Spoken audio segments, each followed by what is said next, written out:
Bismillahirrahmanirrahim. Assalamualaikum warahmatullahi wabarakatuh. Kembali lagi kita berjumpa pada channel M Baitul Alamin. Pada pertemuan kali ini saya akan coba membahas mengenai metode rasional, yaitu metode yang bisa kita gunakan untuk menghitung debit limpasan di suatu daerah aliran sungai. Nah, pada video sebelumnya saya sudah sempat membahas mengenai konsep dari hujan aliran ya, ataupun full run off concept ya, prinsipal dalam proses hidrologi di suatu daerah aliran sungai. Nah, pada video kali ini saya akan lebih lanjut membahas mengenai bagaimana cara kita untuk menentukan debit puncak dari limpasan permukaan menggunakan metode rasional ini. Jadi metode rasional ini merupakan metode yang paling sederhana yang bisa kita gunakan untuk menentukan debit limpasan di suatu daerah aliran sungai atau daerah tangkapan hujan ya.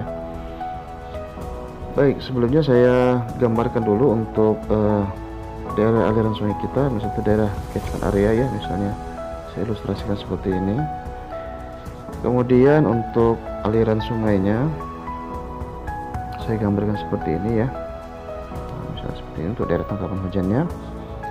Kemudian sebagai inputnya saya tambahkan untuk curah hujan ya, curah hujan yang kita anggap terjadi secara merata di seluruh das ya. Ini kita berikan notasinya P sebagai presipitasi ataupun hujan ya, seperti itu. Kemudian ketika terjadi hujan, itu akan terjadi aliran ya, seperti yang kita sudah jelaskan sebelumnya. Itu akan terjadi aliran dari titik terjauh ya, mengalir di permukaan das kita atau permukaan lahan kita. Yang itu kemudian itu akan masuk ke dalam das ya, dan akan mengalir dari di salurannya ya, mengalir di saluran.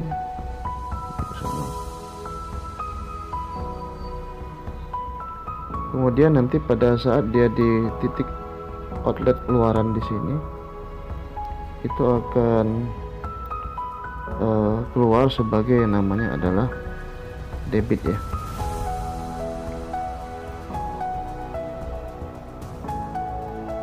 Kita simbolkan dengan Q ya. Jadi untuk hujan ini adalah input kita ya. Kemudian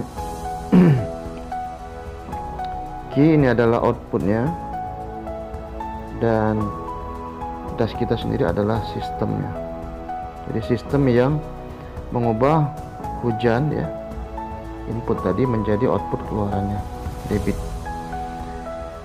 Nah, metode rasional ini bisa kita tuliskan rumusnya ya.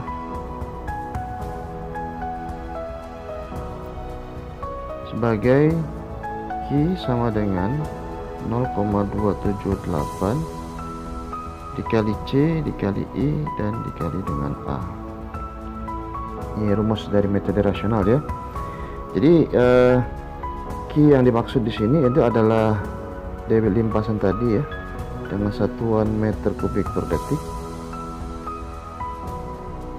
Kemudian C ini adalah koefisien limpasan, koefisien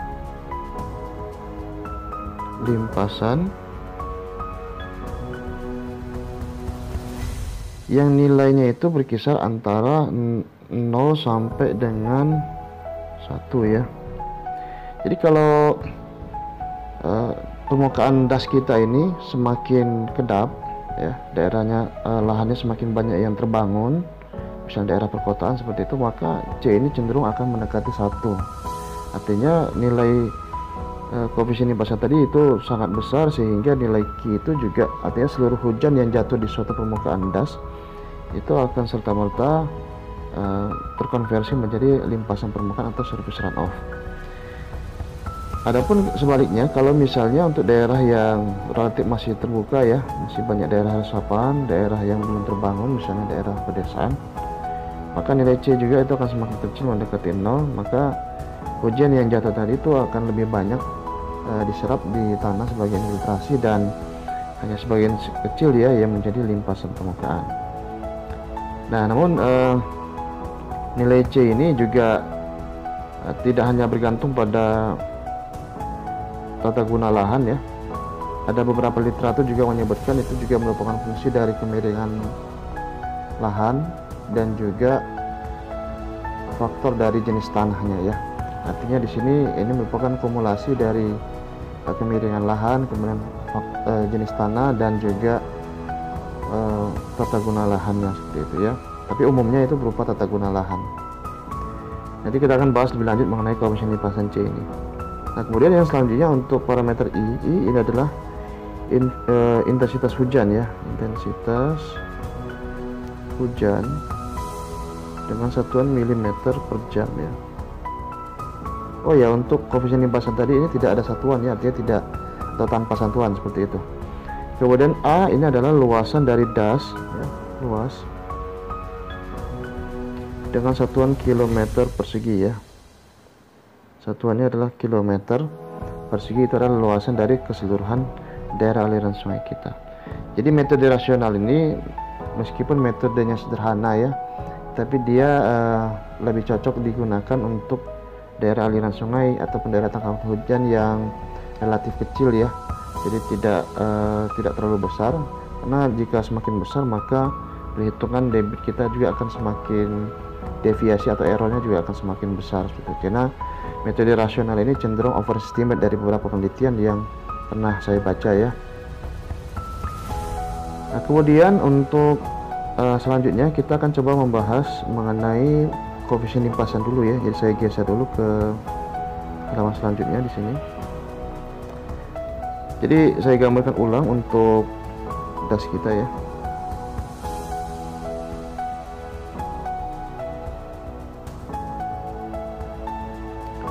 Tuliskan dulu judulnya di sini.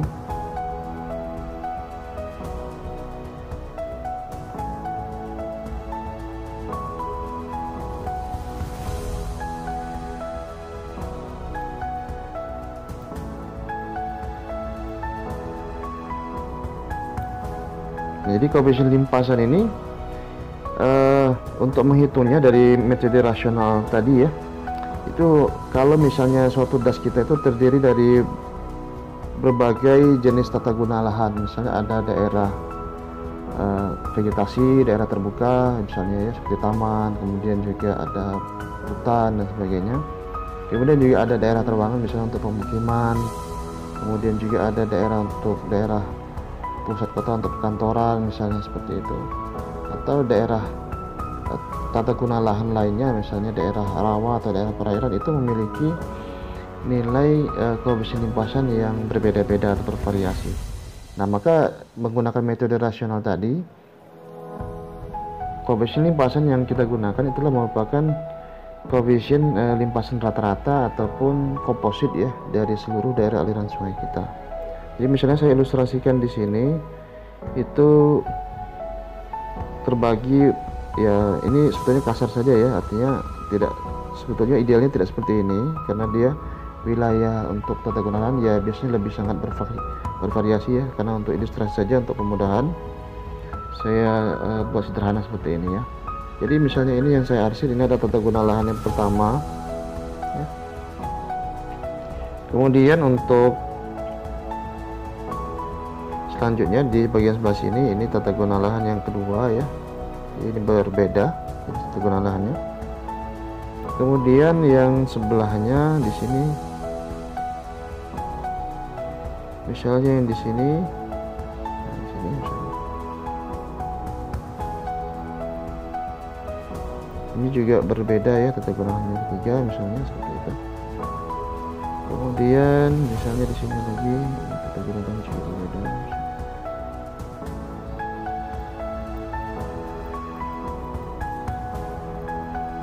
Ini ya. Kemudian bagian sini misalnya ini beda juga.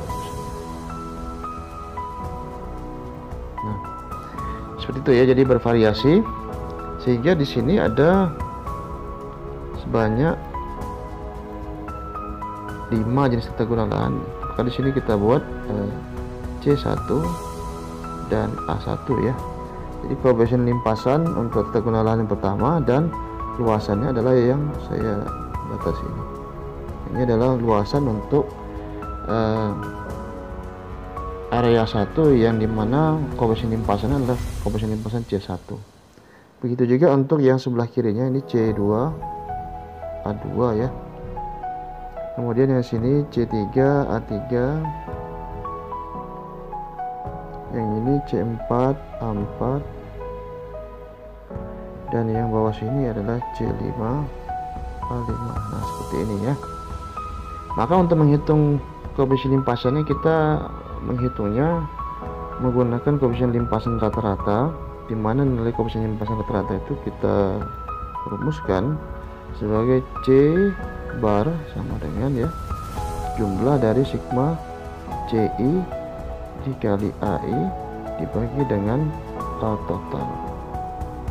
Jadi C1 dikali A1 plus C2 dikali A2 plus C3 dikali A3 dan seterusnya dibagi dengan luasan total dari seluruh das ini ya.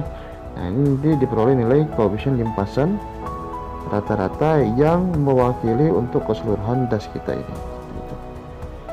Nah ini untuk metode menghitung koefisien limpasan ya. Jadi kalau misalnya untuk C1 misalnya daerah taman atau daerah terbuka misalnya ya, untuk hutan misalnya, berarti C1 misalnya 0,4. Kemudian untuk C2 misalnya daerah sawah misalnya ya, daerah sawah C2 sama dengan 0,5. Kemudian C3 daerah pemukiman misalnya, berarti C3 sama dengan 0,8 misalnya seperti itu. Kemudian C4 untuk wilayah pusat kota misalnya 0,85 misalnya. Kemudian C5 untuk wilayah vegetasi juga misalnya 0,5 juga seperti itu.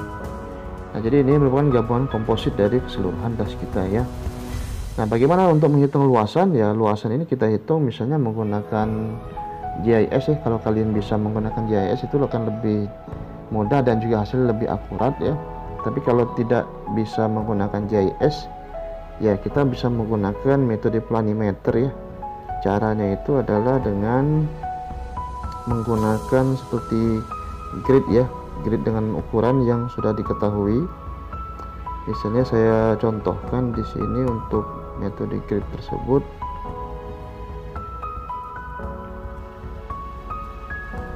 Nah misalnya seperti ini ya. Jadi saya gambarkan gridnya seperti ini misalnya.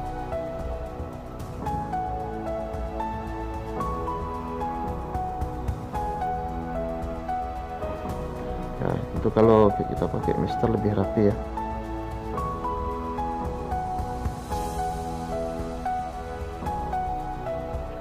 Kemudian seperti ini ya.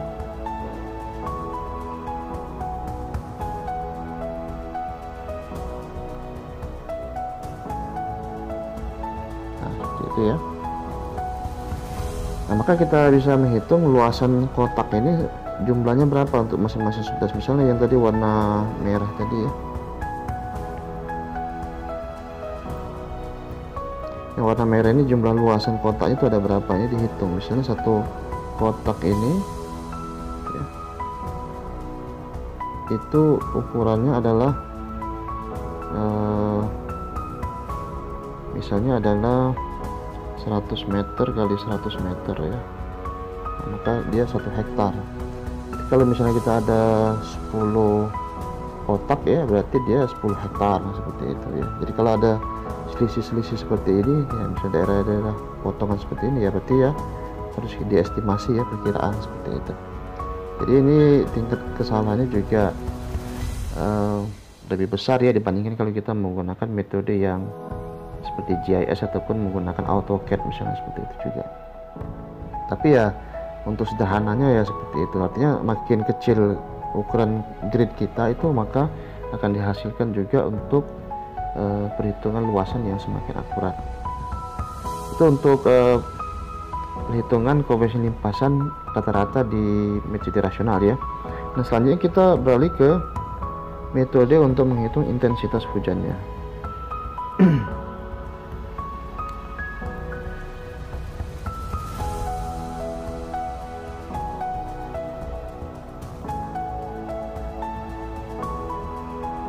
Nah, metode intensitas hujan ini yang bisa kita gunakan ya. Jadi pada prinsipnya ketika terjadi hujan harian rata-rata, harian maksimum maksud saya, di suatu daerah aliran sungai, artinya dalam satu hari misalnya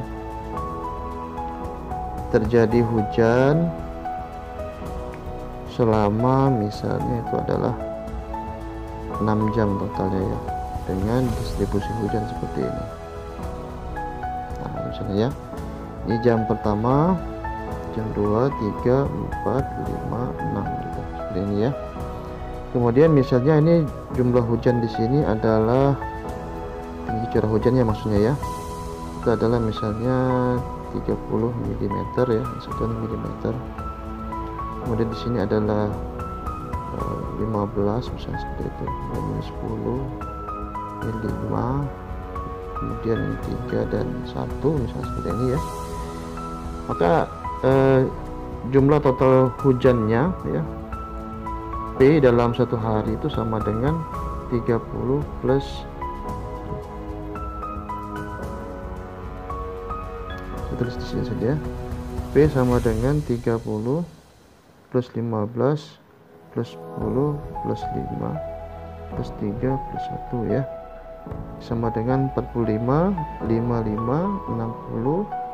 60 tambah 4, 64 mm ya. Jadi total hujan selama 6 jam itu adalah 64 mm.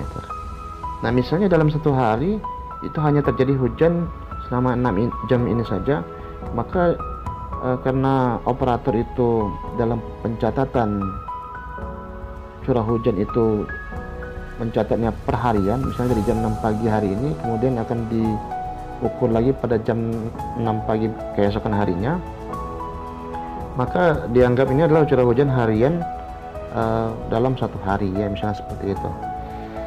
Nah, curah hujan harian satu hari ini yang kita sebut sebagai nama curah hujan harian dalam analisis banjir, biasanya kita cari nilai yang paling maksimum dalam satu hari itu berapa ya, dalam satu periode, misalnya 1 tahun itu berapa yang paling maksimum, yang kita sebut sebagai nama curah hujan harian maksimum yang mewakili untuk satu periode ataupun waktu itu. Nah, curah hujan harian ini selanjutnya akan kita konversi menjadi intensitas hujan ya. Jadi intensitas hujan itu adalah nilai dari curah hujan harian dalam satuan jam-jamannya itu berapa misalnya ya. Jadi kita hitung dari curah hujan harian ini, kemudian dikonversi menjadi intensitas hujan.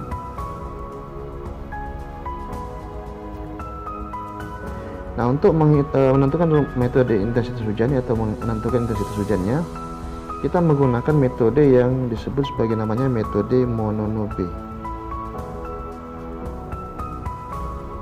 Metode Mononobe. Sebetulnya metode banyak yang bisa kita gunakan untuk menentukan intensitas hujan ya. Misalnya ada metode Sherman, Talbot, Ishiguro. Tapi seluruh metode tadi yang saya sebutkan barusan tadi itu adalah metode yang digunakan untuk menentukan intensitas hujan jika data curah hujan harian yang tersedia itu adalah curah hujan maksudnya dengan durasi yang singkat, misalnya jam-jaman atau menitan. Nah, namun kalau misalnya curah hujan yang tersedia itu dalam satuan harian dalam periode satu hari ya, maka untuk mengubah menjadi intensitas hujan itu bisa kita menggunakan metode Mononobe ataupun metode Hasper. Tapi yang paling terkenal itu adalah metode Mononobe yang sering kita gunakan di Indonesia ya, dimana rumusnya itu dituliskan sebagai I sama dengan P ya, curah hujan tadi, ataupun R24 yang menunjukkan curah hujan harian maksimum selama satu hari ya, dibagi dengan 24, kemudian dikalikan dengan 24 dibagi dengan T pangkat 2/3. Nah, ini intensitas hujan ini nanti dalam satuan milimeter per jam ya. Ini curah hujan harian maksimumnya itu dalam satuan milimeter per hari. Kemudian T yang dimaksud di sini itu adalah durasi hujannya. ini adalah durasi. Saya tekankan warna merah, durasi hujan ya. Nah, dalam perhitungan debit puncak limpasan menggunakan metode rasional, nilai durasi hujan ini itu kita gunakan adalah nilai dari nilai TC yang kita sebut sebagai namanya adalah waktu konsentrasi. Dalam satuan jam ya, satuannya jam tadi. Jadi untuk perhitungan debit limpasan menggunakan metode rasional ya, T itu dianggap sama atau ditentukan sama dengan TC. Jadi durasi hujan yang menyebabkan debit limpasan itu sama dengan waktu konsentrasi.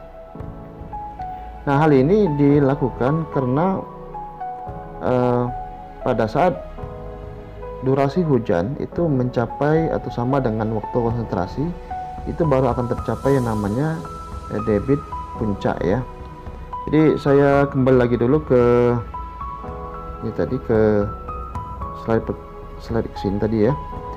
Jadi debit yang dihasilkan output di sini,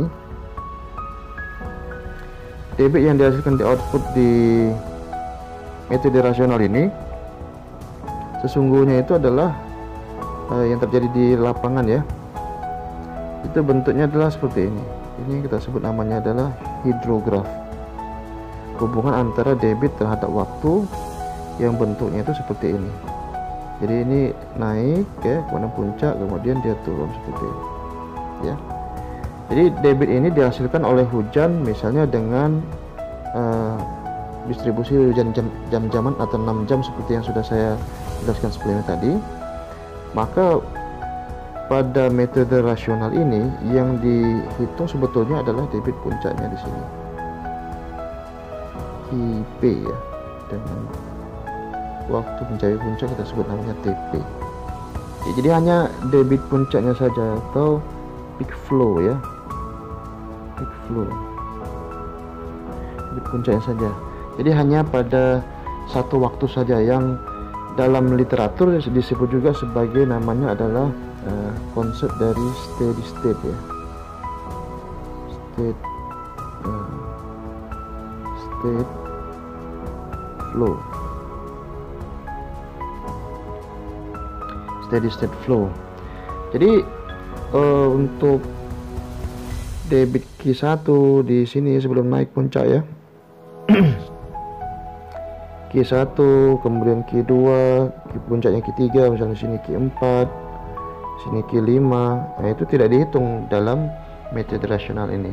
Jadi kalau untuk menghitungnya itu kita menggunakan metode hidrograf yang akan kita bahas insya Allah pada pertemuan berikutnya ya. Nah, jadi kita lanjutkan ke sini tadi, ke waktu konsentrasi tadi. Jadi kalau saya gambarkan ke halaman selanjutnya saja ya, misalnya di sini. Jadi kalau misalnya saya ilustrasikan seperti ini ada das kita lagi. Saya gambarkan das lagi di sini.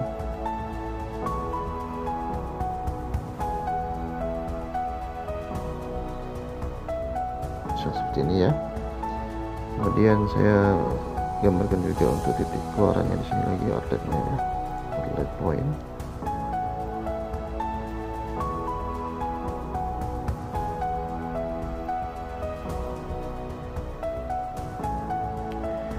Point, kemudian saya gambarkan hubungan antara hidrograf ya, hidrograf terhadap hujan yang terjadi untuk di tas ini ya, misalnya seperti itu. Kemudian di sini hujan yang menyebabkan terjadinya aliran. Saya buat di sini P dan T juga ya. Nah, jadi misalnya yang pertama saya gambarkan untuk hujan ya, hujan dimana intensitas hujannya itu sama dengan waktu konsentrasi. Jadi ini data hujan kita, dimana ini TC ya, jadi waktu konsentrasinya, maka debit puncak di hidrograf ini akan tercapai seperti ini.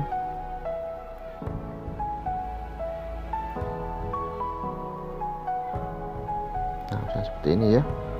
Jadi dia akan mencapai yang namanya debit puncaknya ketika durasi hujan sama dengan waktu konsentrasi. Jadi ini yang kasus yang pertamanya adalah dimana T sama dengan TC yang mencapai seperti itu. Nah, namun jika terjadi kasus yang berbeda, misalnya saya tambahkan kasus yang berbeda itu sini ya. Nah, ini hanya di sini saja misalnya. Nah, jadi pada kasus yang kedua ini T-nya itu kurang dari TC, jadi waktunya, durasi hujannya kurang dari waktu konsentrasi, maka aliran yang terjadi di das kita itu tidak akan mencapai puncak baru sampai di sini ya, kemudian akan turun dia. Itu. Jadi debit puncak di sini ya, itu belum sampai dengan debit puncak maksimal ketika das ini itu, atau curah hujannya tadi, intensitas hujannya itu sama dengan durasi hujannya sama dengan waktu konsentrasi. Jadi waktu konsentrasi itu kalau didefinisikan sebagai waktu yang diperlukan oleh partikel air untuk mengalir dari titik terjauh di suatu das sampai dengan pada titik yang ditinjau, yaitu titik outlet di sini ya. Jadi dia mengalir dari titik terjauh tadi di sini di permukaan, kemudian mengalir di saluran ya, sampai dengan titik yang ditinjau atau titik outlet point tadi itu. Ya, jadi ketika hujan itu durasinya sama dengan waktu konsentrasi, maka seluruh das ini sudah memberikan kontribusi aliran terhadap outlet point di sini tadi. Jadi kalau saya ilustrasikan lagi, bentuknya itu kira-kira seperti ini. Jadi kalau hujannya terjadi ya,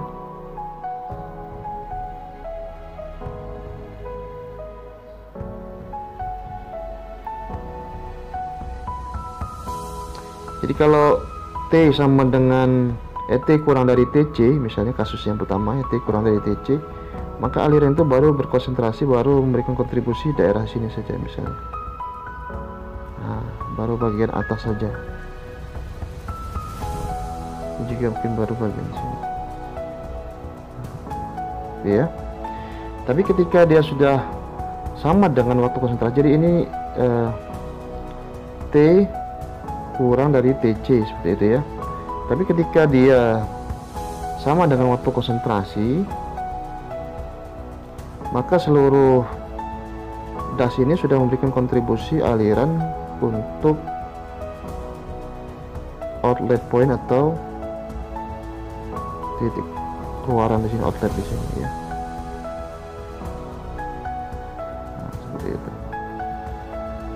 Jadi seluruhnya itu sudah memberikan kontribusi aliran, jadi dia tercapai namanya debit puncak ya. Kalau ini debit puncak tapi belum mencapai puncak ketika seluruh hujan di aliran itu memberikan kontribusi dari seluruh das ini di titik outlet point ini tadi ya. Nah, itu untuk waktu konsentrasi. Kita kembali lagi ke sini. Jadi TC waktu konsentrasi itu untuk menghitungnya atau menentukannya bisa kita gunakan metode yang disebut namanya metode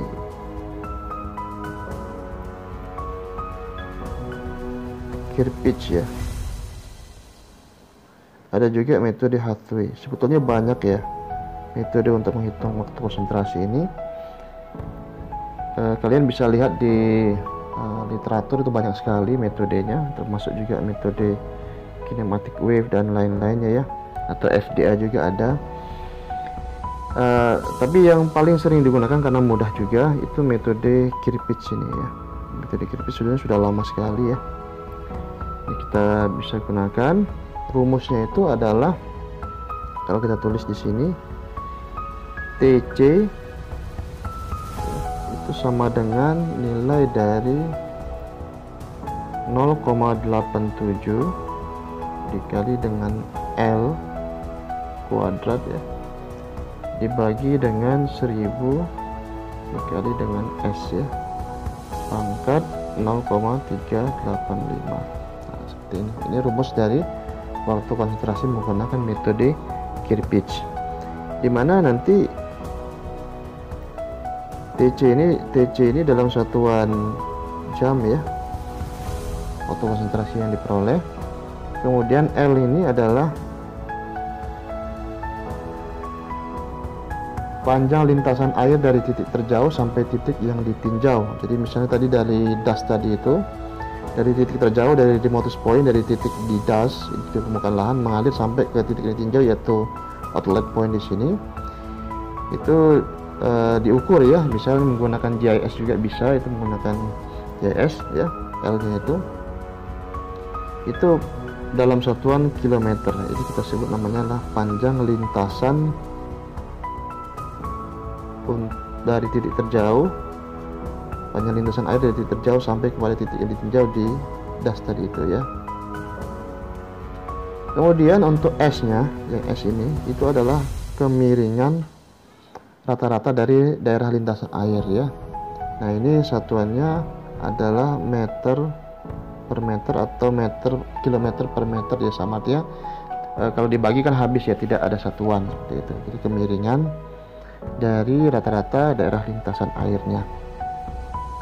Jadi kalau sudah dihasilkan nilai TC dalam satuan jam, kemudian kita masukkan ke dalam rumus Mononobe tadi yang di sini ya, itu maka akan diperoleh intensitas hujan dalam satuan milimeter per jam. Nah, kalau sudah masuk ke dalam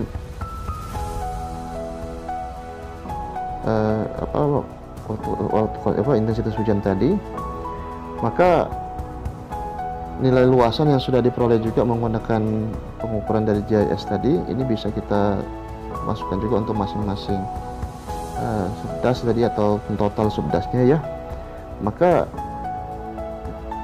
debit limpasan puncak ya, debit puncak limpasan menggunakan metode rasional itu atau KIP tadi dengan rumus 0,278 C dikali I dikali A, ini sudah bisa kita hitung ya.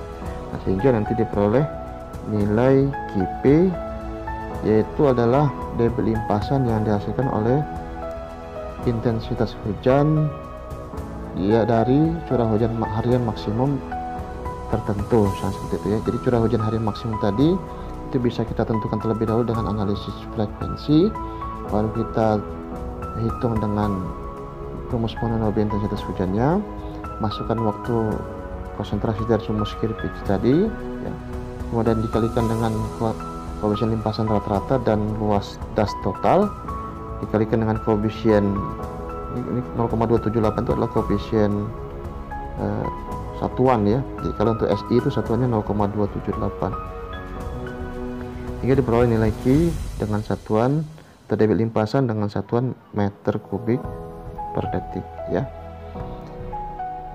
Jadi itu untuk bagaimana kita menghitung debit limpasan permukaan menggunakan metode rasional, itu metode yang paling sederhana ya.